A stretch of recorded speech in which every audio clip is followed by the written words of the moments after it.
Good morning students. તો આજે જે આપણે સબ્જેક્ટ એની કરવાનો છે એ છે સિવિલના સેમેસ્ટર 5th નો સબ્જેક્ટ, જેનું નામ છે ડિઝાઇન ઓફ સ્ટીલ સ્ટ્રક્ચર. બરાબર? તો વાત કરીએ ડિઝાઇન ઓફ સ્ટીલ સ્ટ્રક્ચરમાં આપણું હતું ચેપ્ટર નંબર 5th રનિંગ, જેનું નામ હતું કમ્પ્રેશન મેમ્બર. ઓવરઓલ 10 માર્ક્સમાં પૂછાય છે. અને આની પહેલા જે આપણે વાત કરીએ તો કે કમ્પ્રેશન મેમ્બરમાં આપણે કેટલી વસ્તુ કમ્પ્લીટ કરી. તો સૌથી પહેલા મેં તમને એક બેઝિક આઈડિયા આપ્યો હતો કે કમ્પ્રેશન મેમ્બરમાં બે પાર્ટ પડી શકે. કયા? એક આવશે સ્ટ્રટ અને બીજું આવશે કોલમ. સ્ટ્રટમાં એનાલિસિસ જે છે, બરાબર છે, એનાલિસિસમાં મેં તમને બે ટાઈપના દાખલા કરાવડાવ્યા, એક સિંગલ એંગલમાં અને એક ડબલ એંગલ. સિંગલમાં પણ પાછા બે ટાઈપ્સ પડતા હતા, કયા? એક કોન્સેન્ટ્રિકલી લોડેડ અને એક એસેન્ટ્રિકલી અથવા તો વન લેગ લોડેડ. ડબલ એંગલમાં પણ સેમ પાર્ટ પડતા હતા. પછી ડિઝાઇનની વાત કરીએ તો ડિઝાઇનમાં પણ આપણે છે ને સિંગલ એંગલ ડિઝાઇન કમ્પ્લીટ થઈ ગઈ. ડબલ એંગલમાં જો સેમ સાઈડ ગસેટ પ્લેટ હોય તો એની પણ ડિઝાઇન કમ્પ્લીટ થઈ ગઈ. આજે આપણે ડિઝાઇનમાં એક સ્ટાર્ટમાં લાસ્ટ સમ બાકી છે કે જો ગસેટ પ્લેટની આઈધર સાઈડ તમને બે એંગલ આપેલા હોય, બંને સાઈડ એક એંગલ આપેલા હોય તો એની ડિઝાઇન કેવી રીતે આપણે કરવી. ક્લિયર? તો આના પછી છે તમારો સ્ટ્રટ છે ઈ કમ્પ્લીટ, અને સ્ટ્રટ પછી આપણે આવી જશું ડાયરેક્ટલી આપણા કોલમ ઉપર. કોલમમાં પણ આપણે વેરિયસ ટાઈપના સમ છે, but as compare to strut એના જે સમ છે ને એ બહુ નાના છે. બરાબર? શોર્ટ સમ છે, તમારા હાફ પેજમાં, તમારા બુકના ફૂલ સ્કેપ બુકના હાફ પેજમાં એ સમ કમ્પ્લીટ થઈ જશે. તો જસ્ટ આપણે આ જે છે સ્ટાર્ટ કમ્પ્લીટ કરી પછી સીધા આપણે આવી જશું કોલમ ઉપર. વાત કરીએ સૌથી પહેલા જે આ સ્ટાર્ટ છે, બરાબર, either side of gusset plate એની રકમ છે અત્યારે તમારી સ્ક્રીન ઉપરથી પાસ થાય છે. સ્ક્રીનને પોઝ કરી નાખીએ કે રકમ નોટ ડાઉન કરી લો અને પછી આપણે સમ સ્ટાર્ટ કરશું. રકમ આગળ હું તમને કહું શું કહે છે કે design a double angle discontinuous strut two carry a factored load of 200 kilonewton. The length of strut is 3 meter between the intersection. The two angles are connected back to back on the opposite side of gusset plate with the tack bolted. Assume Fu or Fe 410 for steel with Fy 250 MPa. તો જે કીધેલું છે ને, બરાબર ને, એ figure હું draw કરું. એક ગસેટ પ્લેટ છે જેની થિકનેસ મને નોન નથી, બરાબર? કારણ કે ડિઝાઇન છે, ડિઝાઇન નો મીનિંગ શું છે, કોઈ એંગલ કે કંઈ તમને નહીં આપેલું હોય, બધું તમારે તમારી જાતે બનાવવાનું છે કે આ એક એંગલ અહીંયા આપેલો છે, એમ કીધું કે એંગલની ડિઝાઇન કરો. ઇક્વલ કે અનઇક્વલ એવું આપણને મેન્શન નથી કર્યું, બરાબર? ઇક્વલ એંગલ કે અનઇક્વલ એંગલ એવું કંઈ નથી કીધું, પણ એક વસ્તુ કીધી છે લાસ્ટ લાઈનમાં રકમની કે એક એવો એંગલ છે, બરાબર, કે જે ગસેટ પ્લેટની either side or you can say opposite side connected છે. ઓપોઝિટ સાઈડમાં એંગલ કનેક્ટ કરી દીધા, બરાબર છે. આ આપણે નામ આપી દીધું કે સ્ટ્રટ, બરાબર છે, with the help of tack bolted. તો આને નીચે બોલ્ટેડ કનેક્શન થી જોડેલો છે. વેલ્ડેડ થી પણ આવે, પણ આપણે જનરલી બોલ્ટેડ થી કરીએ છીએ જ્યારે બે એંગલની આપણે વાત કરી ત્યારે. હવે આને તમારે સોલ્યુશન કરવું હોય, આ ડિઝાઇન તમારે કરવી હોય તો કેવી રીતે ડિઝાઇન થશે, બરાબર? આપણને અહીંયા વસ્તુ given છે કે કેટલા કિલોમીટર આના ઉપર ફોર્સ છે તમારે સહન કરાવડાવવાનું છે. તો 200 કિલોમીટરનો જે ફોર્સ છે આના ઉપર લાગશે જ્યારે આ સ્ટ્રક્ચર ડિઝાઇન થઈ જશે. તો તમારે એક એવો એંગલ બનાવવાનો કે જે 200 કિલોમીટર થી વધારે સ્ટ્રેન્થ વાળો હોય.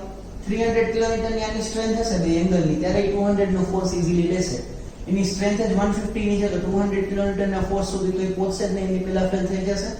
ઓકે, તો આપણી પાસે જોઈએ, મારે શું જોઈએ, સૌથી પહેલા તો ત્યાંનો એરિયા જોઈએ છે, બરાબર? લાસ્ટ જે સમ હતો એમાં મેં તમને શું કીધું કે જો સેમ સાઈડ ગસેટ પ્લેટના એંગલ્સ કનેક્ટેડ હોય તો એને તો હું સિંગલ એંગલની જેમ ગણી નાખતો હતો, પણ અહીંયા છે બંને અલગ અલગ સાઈડ, જો either side or you can say opposite side connected હોય તો જે છે ને સિંગલ એંગલ થી આપણે કેલ્ક્યુલેટ નહીં કરી શકીએ, એમાં મારે ફરજિયાત ડબલ એંગલ કેલ્ક્યુલેશનમાં લેવા પડશે. તો એંગલ જોઈએ તો મને એંગલ માટે સૌથી પહેલા એંગલનું ઇક્વેશન જોઈએ, બરાબર? તો હું સૌથી પહેલા લખું છું step number 1, size of angle. મને ખ્યાલ નથી, બરાબર, સાઇઝ ઓફ એંગલ આપણે ડિટરમાઇન કરીએ છીએ, બી શું થશે ખ્યાલ નથી. કેવી રીતે મને તો કે મારે જો ખબર છે કે આ એરિયાનું આવું ઇક્વેશન છે, મેઇન આપણું પેજ નંબર 34 ઉપર છે ને, PD બરાબર એરિયા ઇફેક્ટિવ ઇન્ટુ FCD એટલે કે ડિઝાઇન કમ્પ્રેસિવ સ્ટ્રેસ. હવે આમાં મને ફોર્સ આપેલો છે PD. પછી મેં જ્યારે ફર્સ્ટ લેક્ચર કરાવ્યો હતો ને ડિઝાઇનમાં, મેં જ્યારે તમને એવું કંઈક કીધું હતું કે એક શોર્ટ મેથડ છે FCD ગોતવાની ટેબલ ઉપરથી, બરાબર? તો સૌથી પહેલા આપણે ડિટરમાઇન કરી નાખીએ શોર્ટ મેથડ માટે કે જે આ છે ને એને બિલ્ટ અપ નંબર કહેવાય, બરાબર? અથવા તો we can say double angle કહેવાય. તો ડબલ એંગલ માટે જો અત્યારે તમારી સ્ક્રીન ઉપર આવે છે પેજ નંબર 44 નું કટ ઓફ. એ 44 ના કટ ઓફમાં સૌથી નીચે આપેલું છે single angle, double angle or we can say built up member, બરાબર? બિલ્ટ અપ મેમ્બર એ કહી અને બિલ્ટ અપ મેમ્બર કે બનાવેલો ઓ એક્ચ્યુઅલી માં હોય નહીં. તો બિલ્ટ અપ મેમ્બર માટે સૌથી નીચેનું છે, બરાબર? સૌથી નીચેનો તમને કયો ક્લાસ લખેલો છે તો જુઓ ક્લાસ C લખેલો છે, જેના ઉપર અત્યારે મેં એરો બતાવ્યો, બરાબર? એટલે ક્લાસ C. તો એક વસ્તુ લખી નાખું કે જ્યારે આવું કંઈક હોય છે સેક્શન મારે બનાવવાનું હોય તો બકલિંગ ક્લાસ કયો આવશે? બકલિંગ ક્લાસ સી આવશે ને. હવે મારે એફસીડી ની જે ડાયરેક્ટલી વેલ્યુ જોતી હોય તો એક શોર્ટ મેં તમને ટ્રિક શીખવાડેલી હતી કે KL upon R નો રેશિયો લઈ લ્યો અને KL upon R ના રેશિયો ની તમારા 4 પેજીસ છે 40, 41, 42 અને 43. આ 4 પેજીસ ઉપરથી તમે ઈઝીલી એફસીડી ની વેલ્યુ ડિટરમાઇન કરી શકો. બરાબર? તો અત્યારે હું ડિઝાઇન કરું છું તો મારી પાસે જો લેન્થ હશે, મને લેન્થ આમાં આપણને આપેલી છે, લેન્થ બિટવીન ઇન્ટરસેક્શન. તો લેન્થ છે એ બિટવીન ઇન્ટરસેક્શન આપણને 3 મીટર આપણને આપેલી છે, પણ આપણી પાસે R નથી. KL upon R નો રેશિયો નોન હોય તો એફસીડી મળે, પણ નથી આપેલો. તો સે એઝ્યુમિંગ 100. બરાબર? જ્યારે સિંગલ એંગલ માટે કરતો તો ત્યારે મેં છે ને 120 થયો હતો. ડબલ એંગલ માટે આની વેલ્યુ હું કેટલી એઝ્યુમ કરીશ તો કે 100. જુઓ તમારી લિસ્ટમાં કેટલા છે 100 અને એફસીડી ની વેલ્યુ પેજ નંબર કેટલા આપણે જોશું તો કે પેજ નંબર 42. શું કામ તો કે એના ઉપર ક્લાસ સી લખેલું છે, બાકીના ઉપર 40 ઉપર ક્લાસ એ, 41 ઉપર ક્લાસ બી, 42 ઉપર ક્લાસ સી અને 43 ઉપર ક્લાસ ડી. આપણો સી છે તો KL upon R રેશિયો જોઈએ એફસીડી ની વેલ્યુ તમારી આવે છે 107. બરાબર છે? કેટલી તો કે 107. તો એફસીડી છે પીડી છે તો એરિયા મને મળી જશે. તો એરિયાનું ઇક્વેશન લગાડો. શું થશે એરિયાનું ઇક્વેશન તો કે PD divided by FCD. PD તમારું 200 10^3, FCD 107. ક્યાંથી મળ્યું મને? પેજ નંબર 42 IS 800 માંથી. બરાબર? એટલે આપણને યાદ રહે એક વસ્તુ ડિટરમાઇન કરવાનું કે IS 800 પરથી આપણને મળી જશે. તો આને હું સોલ્વ કરું. બરાબર છે? અને જે એરિયા છે એરિયા આપણને મળશે 1879 બરાબર છે 0.15 mm સ્ક્વેર. યાદ કરો સેમ આ જ રકમ હતી જ્યારે હું સિંગલ એંગલ માટે ડિઝાઇન કરતો હતો અને ડબલ સિંગલ સાઈડ બંને એંગલ હતા તો ત્યારે હું શું કર્યું હતું, ટોટલ ફોર્સને મેં ડિવાઇડેડ બાય 2 કરી નાખ્યું હતું, કારણ કે હું ડિઝાઇન જ સિંગલ માટે કરતો હતો.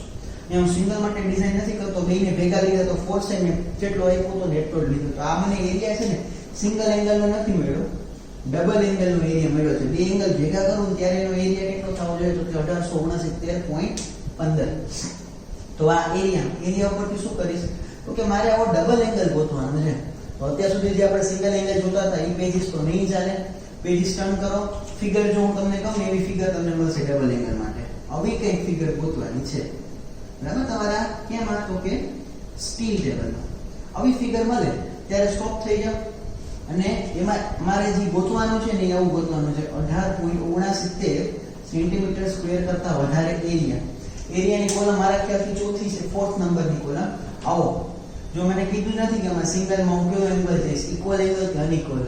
તો આપણે ઇક્વલ એંગલને પહેલા પ્રેફરન્સ દઈશું, અનઇક્વલ ઉપર આપણે અત્યારે નહીં જઈએ. રકમમાં લખ્યો છે તો તમારે કીધું હોય એ પ્રમાણે જવાનું, પણ ન કીધું હોય તો ઇક્વલ એંગલ ઉપર જશું.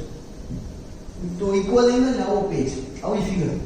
બરાબર? સ્ટીલ ટેબલ ઉપર ચેન્જ કરું અને જેનો એરિયા કેવો હોવો જોઈએ તો કે 18.79 થી વધારે. તો જો એક એંગલ અહીંયા અહીંયા છે ને એને પેલા અનઇક્વલ એંગલ થી પ્રેફરન્સ આપેલું છે તો આ વાંધો નહીં, આપણે પણ અનઇક્વલ થી જઈએ. ઇક્વલ થી પણ થશે અને અનઇક્વલ થી પણ થશે, પણ આપણે બુક પ્રમાણે ફોલો કરીએ એટલે આપણો આન્સર પણ ટેલી થઈ જાય. તો હું અનઇક્વલ એંગલમાં જાઉં છું. અનઇક્વલ એંગલ છે મને આપેલો એટલે 2 IS જે એને ગણીને આપણને આપ્યો 165 અને 8 mm નો છે. એક આવો એંગલ છે ને સ્ટીલ ટેબલમાંથી આપણે ડિફાઇન કર્યો. બરાબર? જે તમારા અત્યારે સ્ટીલ જે છે તમારા સ્ક્રીન ઉપર આવે છે. એરિયા આનાથી વધારે કેટલો એરિયા છે જોવાનો તો આનો મળ્યો મને એરિયા 19.10 સેન્ટીમીટર નો સ્ક્વેર મળી ગયો એરિયા આનાથી વધારે. હવે શું થશે તો આના માટે મારે હજી બે ડિટેલ્સ જોશે આ પેજ ઉપરથી. કયા? સ્ટીલ ટેબલ ઉપરથી. બરાબર? આ લખું છું મેં ક્યાંથી આઈડેન્ટિફાઈ કર્યું તો કે સ્ટીલ ટેબલ ઉપર. એરિયા મળી ગયો. હજી એક વસ્તુ તમારે એમાંથી મને આપવાની છે, એક RXX અને એક RYY. RXX તો તમને પેજ ઉપરથી મળી જશે જ્યાંથી આપણે એરિયા લીધું. જો એરિયા લીધો એની બાજુ અમે એરો બતાવેલો છે કે RXX તમને કેટલું મળશે. RXX ની વેલ્યુ છે તમારી બરાબર છે ઈ છે ઓર RZZ ડિફરન્સ છે RZZ બરાબર છે RZZ જેની વેલ્યુ છે તમારા સ્ક્રીન ઉપર અત્યારે આવે છે છે 31.8. 3.18 છે ને મેં કેટલું લઈ લીધું એને 31.8. ડન? ક્લિયર આટલું?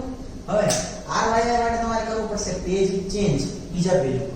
ને RYY માં શું છે બરાબર છે કે મને એમાં અલગ અલગ થિકનેસીસ આપેલી છે 0.5. આવું મેથડ ને પહેલા છે ને એનાલિસિસ કરતા હતા ત્યારે આખો સમ એવું બનાવેલો છે જેમાં તમારે એની RYY ગણવું હોય તો તમારે ગસેટ પ્લેટની થિકનેસ ઉપરથી ગણવું પડશે બરાબર. તો અહીંયા ગસેટ પ્લેટની મને થિકનેસ નથી આપેલી તો આપણે એઝ્યુમ કરીશું તો આપણે RXX ની વેલ્યુ તો મળી ગઈ બરાબર. પણ RYY ની વેલ્યુ આપણે ફાઇન્ડ કરવી હોય તો શું કરી શકીએ? તો યાદ કરો આપણે જ્યારે એનાલિસિસ નો હું કર્યો તો બરાબર ડબલ સાઇડ એંગલ હોય ત્યારે તો મેં તમને સોલ્વ કરવાનું પણ બતાવેલો હતો કેવી રીતે સોલ્વ થાય. તો આમાં પણ એ જ રીતે થશે. તમારે RYY ની જો તમારે વેલ્યુ જોતી હોય તો બીજા પેજ ઉપર જવું પડશે, પેટર્ન કરવો પડશે, એમાં તમારે ગસેટ પ્લેટની થિકનેસ જોશે. મને નથી આપેલી કારણ કે ડિઝાઇન છે તો લેટ અસ એઝ્યુમ કે 10 mm થિકનેસ છે બરાબર. અમે સેકન્ડ પેજ ઉપર જશું તમને અલગ અલગ થિકનેસીસ દેખાશે. સૌથી ઉપરની પેલી રોમાં 0, 0.6, 1.0 and so on. તો 1.0 1 સેન્ટીમીટર 10 mm 10 mm માં 165 કેટલી દેખાય છે આપણે તો કે 2.75 એટલે 27.5 mm જેવી આપણી RYY ની વેલ્યુ મળી. એટલા માટે તો કે 10 mm ની ગસેટ પ્લેટની થિકનેસ માટે જે આપણે એઝ્યુમ કરી હતી રકમમાં આપેલી નથી. આ બંનેમાંથી જે R મિનિમમ હોય ને એ આપણી વેલ્યુ થશે. R મિનિમમ કેટલું છે આપણું તો કે R મિનિમમ છે 27.5 mm. ડન. આટલી વસ્તુ મેં નવા એંગલ જે મેં બનાવ્યો હોય સ્ટીલ ટેબલમાંથી એની મેં વસ્તુ ડિફાઇન કરી લીધી એનો એરિયા અને એનો R મિનિમમ. આટલું ડન. આટલી વસ્તુ ક્લિયર. હવે આનાથી આગળ હું શું કરીશું તો મેં કીધું ને કે આપણે આમાં શું કરવાનું છે કે તમારે આમાં આઈડેન્ટિફાઈ કરવાનું છે કે જે 200 કિલોન્યુટનનો ફોર્સ એટલો એના ઉપર લાગતો હોય તો એંગલની સ્ટ્રેન્થ 200 થી તો ઓબ્વિયસલી વધારે હોવી જોઈએ. આ પીડી વાળું ઇક્વેશન હું પાછું લગાડીશ પણ હવે ચેકના ફોર્મમાં. એના ફોર્મમાં ચેકના ફોર્મમાં હું ટેલી કરીશ કે જે મેં નવો એંગલ બનાવ્યો 165 એ એટલો ફોર્સ લઈ શકે છે કે નથી લઈ શકતો બરાબર. જનરલી તો આપણે એક એવો જ એંગલ ડિફાઇન કરવો જોઈએ કે જેમાં થઈ જતો હોય. ન થતો હોય તો તમારે શું કરવું પડશે તો કે એંગલ ચેન્જ બીજો એંગલ લેવાનો, ત્રીજો એંગલ, ચોથો એંગલ જ્યાં સુધી તમારું ન થાય ત્યાં સુધી તમારે ટેલી કરવાનું છે. રેડી. તો અહીંયા 6 છે સોરી એંગલનો છે 6 થિકનેસ છે બરાબર. તો કેવી રીતે થશે મેં કીધું check for strength. Check for strength. કેવી રીતે આપણે સ્ટ્રેન્થ ને ચેક કરશું તો same equation PD equals to area into FCD. ચેક કરવી તો નવા એંગલનો એરિયા આ એરિયા 19 10 FCD તો FCD મેં કીધું કે એક શોર્ટર મેથડ છે. શોર્ટર મેથડ માટે હવે મારે સમજો કે આ જે છે KL/R નો રેશિયો ત્યારે મારી પાસે કઈ વેલ્યુ કે કઈ આપણે પાસે અવેલેબલ નહોતી એટલે મેં એઝ્યુમ કરી દીધું તો 100. બટ હવે અહીંયાથી છે મારી પાસે એનો R મને મળી ગયો. લેન્થ તો આપણી પાસે પહેલેથી રકમમાં આપેલી જ હતી તો હવે અહીંયા એ વસ્તુ એપ્લાય કરીશ. અહીંયા મેં ખાલી ડિઝાઇન કરવા માટે 100 ધાર્યો તો આ ફાઇનલ નથી KL/R બીજી વખત નહીં લઈ લેતા. ચેક કરીએ છીએ તો હવે જે એંગલનો મળ્યો ને એ એપ્લાય કરશું. તો સમજો સૌથી પહેલા હું લઉં છું KL. હવે પહેલા તો મેં ખાલી એમને મેઝ્યુમ કરી લીધું પણ અહીંયા જ્યારે હું ડબલ એંગલની ડિઝાઇન કરતો હોય તો પેજ નંબર 48 ઉપર આપણે ક્લોઝ આપેલું છે જે અત્યારે તમારી સ્ક્રીન ઉપર આવે છે ડબલ એંગલ માટે. મેં એવું કીધેલું છે કે જે લેન્થ છે એમાંથી તમારો K છે K એની ફેક્ટરની વેલ્યુ તમે 0.75 to 0.80 ની વચ્ચે લઈ શકો. 0.7 to 0.85 ની વચ્ચે લઈ શકો બરાબર. જો લખ્યું છે આપણા ક્લોઝમાં 0.7 to 0.85 ની વચ્ચે તમે KL ની અથવા K ની વેલ્યુ લઈ શકો. તો આઈ વુડ ગો વિથ 0.85 મેં K ની લીધી તો KL કેટલું થશે? L જો આપણા રકમમાં આપ્યું છે 3 અને K તો કે 0.85 એટલે into 3000 તો KL નો મને આન્સર મળશે 2550. કેટલો? 2550. આ ક્યાં મળ્યું તો કે પેજ નંબર 48 ઉપર આપણને આપેલું હતું બરાબર. કેમાં તો કે IS 800 માં ત્યાંથી મેં અહીંયા આઈડેન્ટિફાઈ કર્યું બરાબર. હવે અપોન R કયું તો કે મિનિમમ લેવાનું તો લઈ લઈએ કેટલું KL અપોન R. કેટલું છે KL અપોન R કરીએ જોઈએ. KL તમારું છે 2550 R મિનિમમ 27.5 તો જેનો આન્સર છે બરાબર એ તમારો લેટેસ્ટ ડેલી કેટલો આવશે એ તમારો છે 2550 ડિવાઇડેડ બાય 27.5 આન્સર આવે છે 92.72. આન્સર કેટલો આવે છે 92.72. હવે આ વસ્તુ પેલી કરવાની કે KL અપોન R નો રેશિયો જ્યારે હું ડિઝાઇન કરતો હોય બરાબર છે અને પહેલા મારે કહેવાનું રહી ગયું હતું ડિઝાઇનના કોઈ પણ સમમાં KL અપોન R નો આપણે રેશિયો બનાવીને એના માટે મારે ચેક કરવું પડશે કે આની જે વેલ્યુ છે KL અપોન R ની એ એક પર્ટિક્યુલર ટર્મ કરતા ઓછી આવી જોઈએ. જો પેજ નંબર 14 ઉપર એક ટેબલ આપણને આપેલું છે KL upon R. KL upon R ના ટેબલમાં જો મને કહ્યું કે KL upon R ની જે વેલ્યુ છે ઈ કમ્પ્રેશન માટે પહેલી જ લખ્યું છે. કમ્પ્રેશન માટે કેટલા છે? લેસ ઓર ઇક્વલ ટુ 180 છે. આની લેસ તો છે 180 થી લેસ છે એટલે ઓકે હાલો. આ રેશિયો સેટિસ્ફાઈ થશે કમ્પ્રેશન મેમ્બર માટે. હવે આના માટે જુઓ તમારે આવી જવું પડશે કયા પેજ ઉપર? તો કે પેજ નંબર તમારા 42 બરાબર. પેજ નંબર 42 ઉપર શોર્ટ મેથડ. મને જો એરિયા મળી ગયો FCD ગોતવું હોય તો KL upon R કરવું પડશે એ મેં તમને સમજાવ્યું. પેજ નંબર 42 ઉપર આવો તો આપણે વાત કરી કે KL upon R નો રેશિયો મને કઈ દેવો 92.72 બરાબર છે, જે 180 કરતા લેસ છે. હવે આના માટે હું શું કરી શકું? મેં કીધું એક શોર્ટ મેથડ છે FCD ફાઇન્ડ કરવાનું. ક્યાં આવવું પડશે? તો કે પેજ નંબર 42 ઉપર KL upon R ના રેશિયો માટે. તો જોઈએ બરાબર જે અત્યારે તમારા સ્ક્રીન ઉપર આવે પેજ નંબર 42 એમાં આપણું FI રકમમાં આપેલું છે, લખી નાખું. FI આપણને આપેલું છે 250 MPa બરાબર. 250 MPa ઈ લાઈન અને એક તમારું જોવાનું તમારું પેલું KL upon R. તો KL upon R માં છે 92.72 તો નથી. 92.72 વચ્ચે કઈ નહીં આવે તો કે 90 ને 100 ની વચ્ચે આવે. ઇન્ટરપોલેશન કરવું પડે જે આપણે સ્ટીલ રૂફ ટ્રસમાં કરેલું છે. CP ગણવા માટે સેમ વસ્તુ અહીંયા કરવાની છે. તો 90 ને 100 ની વચ્ચે છે.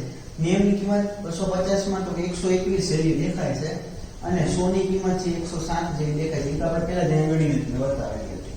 તો 92.72 એ કેટલા બરાબર છે? તો જો 90 થી 100 વચ્ચે ચાલુ તો 10 નો ડિફરન્સ પડે. 21 થી 7 ની વચ્ચે ચાલુ તો 14 નો ડિફરન્સ પડે. તો 90 થી 92 વચ્ચે ચાલુ તો જો 2.72 નો ડિફરન્સ પડતો હોય તો ત્યારે એની કિંમતમાં કેટલો ફેરફાર થાય બરાબર. ગણવું હોય તો શું કરશું આપણે? તો કે 2.72 into 14 બરાબર છે ડિવાઇડેડ બાય 10 આન્સર આવે 3.80 જેવો. કેટલો? 3.80 જેવો.